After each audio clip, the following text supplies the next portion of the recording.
ஆமென். அல்லேலூயா. சங்கீதம் 13 அதிகாரம் இராகா தலைவனுக்கு ஒப்புவிக்கப்பட்ட தாவீதின் சங்கீதம் 1வது வசனம். கர்த்தாவே, எதுவரைக்கும் என்னை மறந்திருப்பீர்? எதுவரைக்கும் உம்முடைய முகத்தை எனக்கு மறைப்பீர்?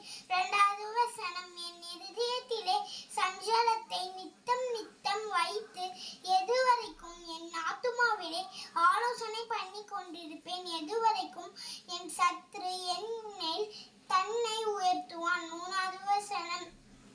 என் தேவனாகிய கர்த்தாவே, நீர் நோக்கி பார்த்து எனக்கு செவி கொடுத்தருளும். நான் மரண நித்திரை அடையாதபடிக்கு என் கண்களை தெளிவாக்கும். 4வது வசனம். அவனை மேற்கொண்டேன் என்று என் பகஞ்சல் சொல்லாதபடிக்கும் நான் தள்ளாடுகிறதினால் என் சத்துருக்கள் களி கூறாதபடிக்கும் இப்படி செய்தருளும். 5வது வசனம். நான் உம்முடைய கிருபையின் மேல் நம்பிக்கையாயிருக்கிறேன். உம்முடைய இரட்சிப்பினால் என் இருதயம் களி கூறும். 6வது வசனம். கர்த்தர் எனக்கு நன்மை செய்தபடியால் அவரை பாடுவேன்.